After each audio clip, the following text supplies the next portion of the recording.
Listen, YouTube, what's going on, man?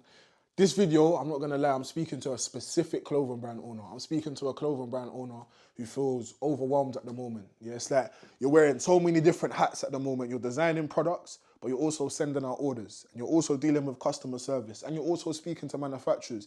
And you're also managing your inventory on your Shopify store. I'm speaking to you, a clothing brand owner that feels that you're just doing too much at the moment, but your results aren't matching your work rate. Yeah, you're putting in a lot of work, but the results just aren't matching it. I've been in that position. I've wore your shoes, I've tied the laces, trust me. So listen, in this video, I'm gonna be breaking down number one, why you need to stop doing everything by yourself, why you need to stop wearing all of those hats by yourself, why you need to build a team, how you can build a team, and what positions you should prioritize as a clothing brand owner. Yeah, so let's dive into it. What I wanna do is break down my story. Like I said at the start of this video, I relate to you, yeah? I was in a position when I first started my brand where I'm doing everything by myself. Like I was driving myself crazy. I'm planning photo shoots. I'm going down to the photo shoots and I haven't got a photographer. No. I'm taking the pictures myself, videos myself. I'm posting on social media. I'm sending my tech packs, designing them and sending it over to my manufacturers. I'm learning how to negotiate with these manufacturers overseas. And trust me, like all of these things that I've done in this early stage, I can't even look back and say that it was wrong for me to do for two reasons. Number one, it taught me a lot. It taught me a lot. I feel like as a clothing brand owner, you have to go through that period where you just dip your hands in every single pot that you can just to understand how things work efficiently. Yeah. And the second reason why is because now that I've done all of these things myself, now that I have a team, I'm able to manage it properly because I know what works best. Do you know what I mean? So if you're in a position where you feel like you've done everything by yourself or you're doing everything by yourself, don't feel as though you've wasted time because you haven't. You've definitely picked up on those initial foundational skills that you're going to need to manage your team anyway. So salute for you to doing that. But it gets to a point where we need to elevate past it. I was stuck in this hustler zone. All right, I want to be a self-made boss. I want to do everything by myself. Thinking back at it now, it was my ego talking. It was pride. I wanted to make sure that at one point, I can turn back to everyone and say, look what I managed to build by myself. I didn't need no one around me at all. I've done this by myself. Until I realized that that ego and that stance or way of thinking was holding me back. It was keeping me in a specific place. Let me tell you why. Now listen, I'll be the first one to say there's things in life that I'm good at. Yeah, there's things in life that I'm good at, but there's also things in life that I'm not great at, that I'm bad at. Let's just keep it a buck. There's things in life that I do not know how to do whatsoever. Yeah. Now, me trying to do those things that I'm not the greatest at was only holding my clothing brand back. I'll keep it real with you. When it comes to designing, like actually getting on Photoshop itself and designing and putting all the elements together, listen, I'm not the greatest in the world. I had to learn, yeah, and I'm not gonna lie, some of the pieces that I've designed, cold. But I know for a fact that there's people out there in the world that's a lot better at those things, at designing or at customer service than me. So why am I gonna sit down and stress myself out? Number one, these are things that I don't necessarily like to do, but I have to do. Yeah, so I'm never gonna be able to push it to the furthest limit or make it as perfect as possible because this ain't even what I want to do in the first place. This ain't why I started my clothing brand. But again, when you first start, you haven't got an option. If you're watching this video right now, you've probably been in the clothing brand space for a while. So you've been able to touch different parts of your business, whether that's marketing, designing, Photoshop, whatever. Now it's time for you to weigh up the pros and cons list to figure out what you're great at and what you're not so great at. You see those things that you're great at, yeah? For me, it's marketing. I've got a marketing mind. Whenever I'm releasing a new product, automatically my mind goes to how can we market this? How can we promote this to reach the biggest audience possible, to create the biggest amount of buzz, recognition, hype, and attention around this drop? That's where my mind goes. I'm great at marketing. So that's something within my clothing brand I'm always going to do or play a massive part in, yeah?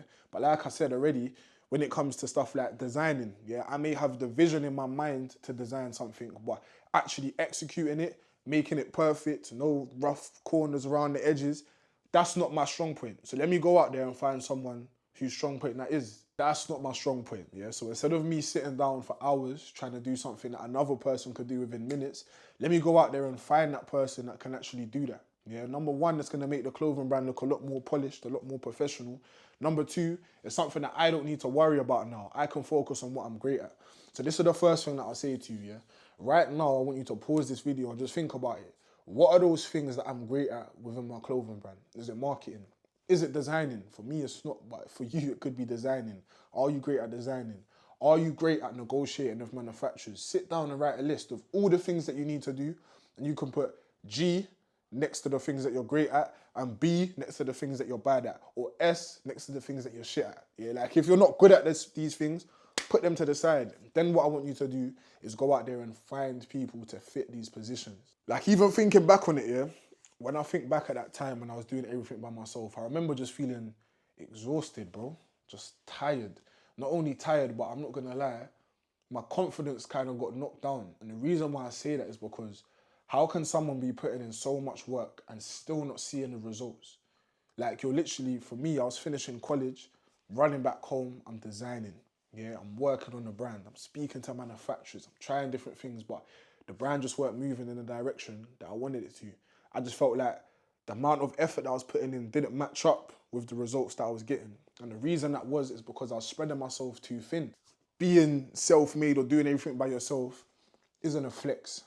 It's not a flex. I feel like that's thrown across social media all the time. Self-made millionaire, boom, boom, boom. There's no such thing as a self-made millionaire. Like looking at the biggest examples, and it don't even need to just be clothing. Look at some of the biggest companies out here. Amazon, it could be Apple, even going down the clothing route, Nike. Do you think it's one man building it? Yes, it's one man's vision, but that one man has been able to get hundreds, if not thousands of people to push this vision collectively. Do you know what I mean? You got to think like, right now, we're in an industry, a clothing industry is competitive. Yeah, there's clothing brands popping up left, right, and center every single day. Yeah, there's clothing brands who are already cemented, established. You're up against all of them. If a customer's not coming to you, they're going to someone else, and that's a fact. But you got to think about it like this. Are you putting yourself at an advantage against these other clothing brands by doing everything by yourself? Like these brands, they've got teams of people pushing one department. Real talk, bro, man. Like you trying to do everything by yourself, think about it. You may spend the evening, 3-4 hours in your evening after work or whatever the case may be, just figuring out some marketing strategies. But there's other brands out there who have teams of people who's pushing this one marketing campaign collectively. You got to think, who's got a better chance at success, you or a team of people? And listen, I know what I'm saying, build a team, put a team together, it can sound overwhelming, yeah? What do you mean build a team? How am I meant to pay these people on a monthly basis? That's what my thought process was. How can I build a team when my clothing brand's making £200 per month? Do you know what I mean? Just thinking back to the day 4 or 5 years ago, that was my exact mindset. And if you're watching this, you may be thinking that as well. I can't afford a team. What are you talking about a team? I know it can help me, but I can't afford it. So I've got to do what I can do by myself. I get what you're saying, but there's alternative routes. Let's put it like that. Like I've done it, so I know that you can do it. I've walked down this path. So let's put together a little framework here. Let me show you exactly what I done when I was in this situation. Now, I knew that at 17, 18, I didn't have access to resources that I could pay people. Do you know what I mean? But what I did have was a very strong vision. I had a clear vision on exactly where I was going to go. All right. And that's what I sold my initial team members on, the vision, like the path, the journey where we're going. As a CEO, as the entrepreneur, as the head of your clothing brand, it's your job to have the vision. You're like the captain of the ship. I'm not going on no ship or no aeroplane if the pilot doesn't know where they're flying to. Do you know what I mean? So that's step number one. Have a real clear understanding, vision, and direction of where you want to go. This is going to help you to navigate to get there, but it's also going to help you speak to people and bring people onto your team who align with that vision, who see themselves going down that route eventually as well. So that's the first thing, yeah? Hold on. Side note though, yeah? I meant to say this in the video. People aren't just going to buy into a dream. You need to actually be able to provide something for them where it makes sense. Do you know what I mean? So you may not be able to pay them monthly, but pay them for the work that they're doing. If you're looking to onboard a designer, you say to them, I can't pay you monthly at the moment, but we're going to pay you per project that we put into production. Do you know what I mean? You got to work it like that. Dreams are good. That's half of the way. But at the end of the day, nothing in this life is free, man. Pay your people.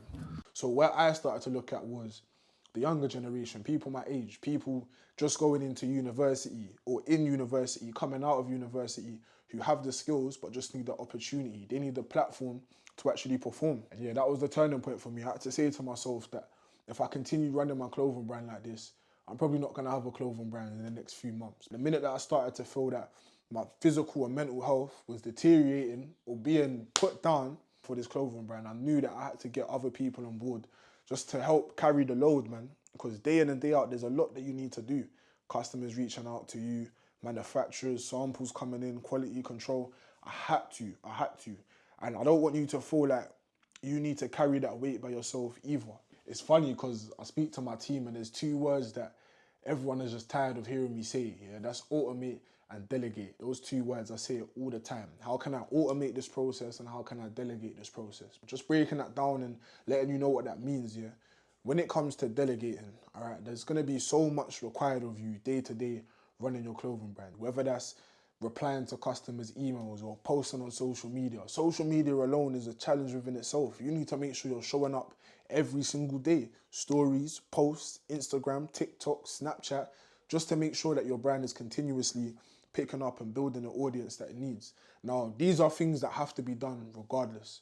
All right, but it doesn't mean that you need to do it. And this is where that delegation side of things begin to come in. Like, what tasks do you have day to day that you can pass on to someone else? Now that you've managed all of these things by yourself for the past few months, few years, you know what's required, yeah? Pass that on to someone else and let them manage it. All right, another problem is that when you begin to build your team as well, you start to realize that you're kind of addicted to doing things by yourself. Initially, I was scared to pass that responsibility on to someone else because I didn't think that they was going to be able to do it in the way that I was. And at the end of the day, that's what an entrepreneur is, man. It's not someone that's doing every single task that doesn't really yield any big results. An entrepreneur is someone that's pushing a big task that's going to push the brand further and also inspiring, motivating the team and showing the team how to get to that destination as well. And then, yeah, when it comes over to my second favorite word, automate, guys, you need to remember, yeah, the time that we're living in. We're living in 2025 where a lot of the things that are needed to be done don't need to be even done by a human. You understand what I'm saying? So when I'm saying building a team, you can have systems in place that can be your team members too. Now, if you're in the Trendsetter Foundation community, I've put you onto so many different systems such as ManyChat, such as ClickFunnels, that can allow you to build up your community of customers without you having to lift a finger, without you having to add people into a group chat or community. And that's just one example. All right, so the second thing I want you to do is figure out what systems can you put in place to help automate the process, even when it comes to email marketing. Abandoned carts, like, you've got to think, if you go on your Shopify store right now, I guarantee you there's so many customers that you're missing out on. Why? Because they're putting items in their cart and then they're coming off your website. But if you've got that automation in place, you can actually capture these customers before they go away with your money. Do you understand what I'm saying? So listen, yeah, those are my two favorite words: automate and delegate. How can I automate and delegate certain tasks within my clothing brand that I don't need to personally do myself?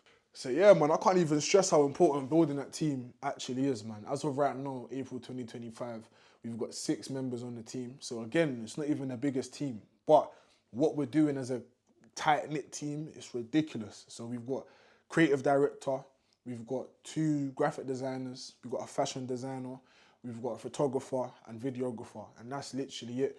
Yeah, and then we've got Nadine. She's like a cheat code on the team. Literally, she's the second me.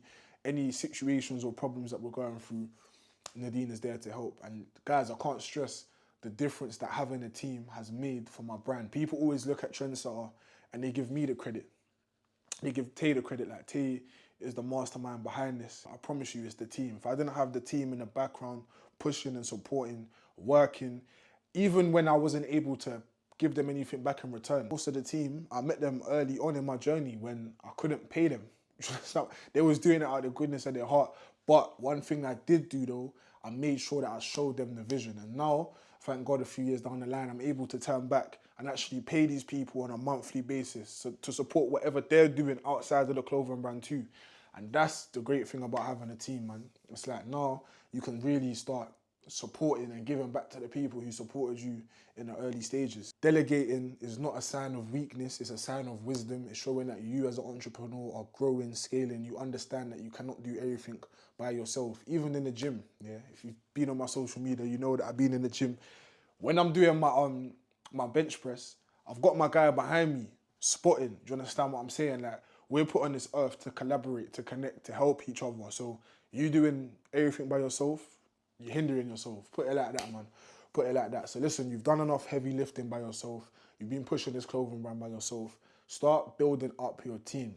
Gather those people around you. And again, it doesn't need to be paying people on a monthly basis. You can find people on Fiverr, on Upwork, that can just do small little tasks. At the moment, I'm even thinking about hiring a virtual assistant just to help with like other tasks in my personal life outside of the clothing brand, man. So listen, do that. The more people you get onto your team, the more hours you have in a day, the more refined your vision is going to become, the quicker you're going to get to that vision as well, man. So yeah, man, take this video as a sign to start putting together, building, structuring your team. Figure out who can help you bring that vision to life, explain that vision to them, and begin working, man. And yeah, listen, if you need any help with building your team, structuring your team, figuring out what roles you need to fill within your clothing brand, join the Trendsetter Foundation community. It's going to be in the link down below somewhere. Join us. We're dropping tips, gems, daily advice. We jump on weekly calls. So yeah, if you need any support, any growth, like I mentioned, is what you're going to need to build your brand, join us. I'm going to see you in the community, man. Later.